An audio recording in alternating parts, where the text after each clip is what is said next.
Utah lawmakers have introduced a bill that would tighten restrictions on cell phones inside of public schools. It's called a bell-to-bell ban, and Utah Governor Spencer Cox spoke about it today, and he started by sharing a story about how he himself has been going through a 3-week cell phone ban.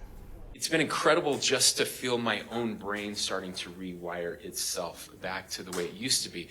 What I didn't realize until I went through this exercise was how much of my focus had been stolen away. Now, I was responding to good things. I was reading good things on my phone mostly, and the notifications that came my way were often good notifications and important notifications.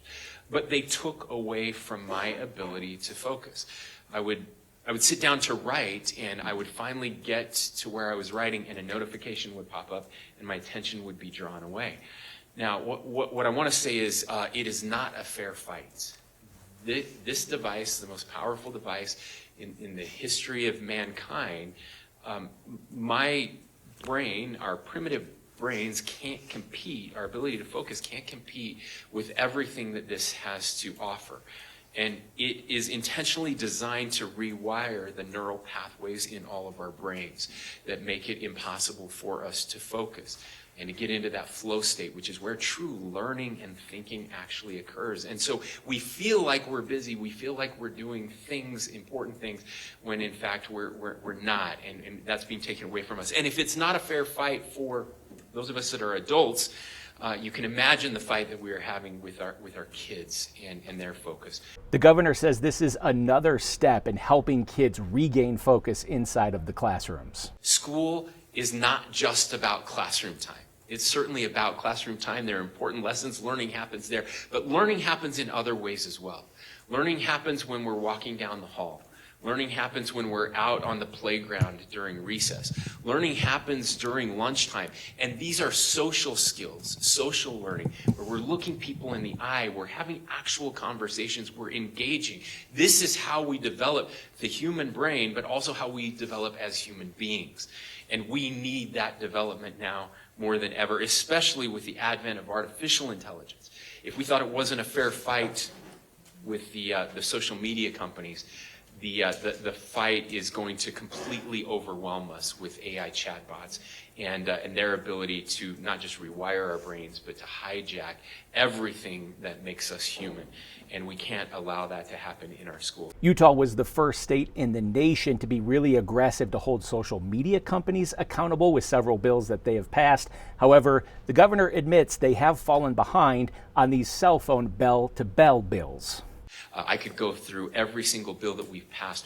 We have been the model for every other state in this country, with one exception, and it is this exception, where we fell behind. Other states have now passed us up: Texas, Florida, Arkansas, New York, one of the rare areas where blue states and red states actually agree that a bell-to-bell ban is the important thing to do.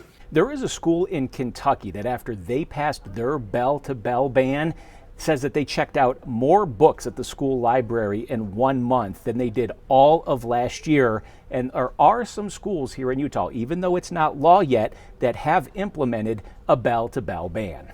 Test scores went up, bullying went down, engagement between students went up. There were a couple things that surprised us. Attendance went up significantly. Now, that was not something we had planned on, but it turns out when you have an environment that people enjoy being together and they're interacting with each other, kids want to be there, and they show up.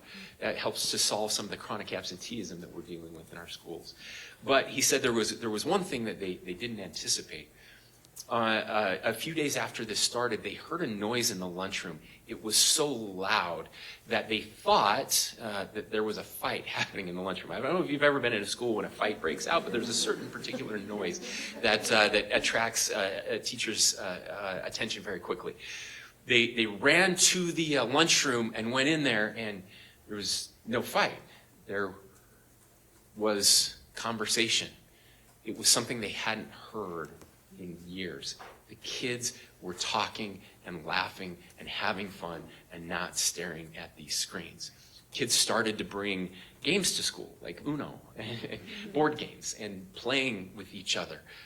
Recess was so much more fun. There was a new energy and vibrancy to that school. But here's the thing, it's changed the whole culture. The peer pressure has gone from why don't you have a phone to why do you have a phone? And they're keeping them in their pockets and they're not on those devices. So even those who are breaking the rules, it's changing for them. And this will happen in an even greater way if we're able to get to bell to bell. The bill, if passed into law, does call for certain exceptions for people with medical issues or other special circumstances where schools would work with those students and those families.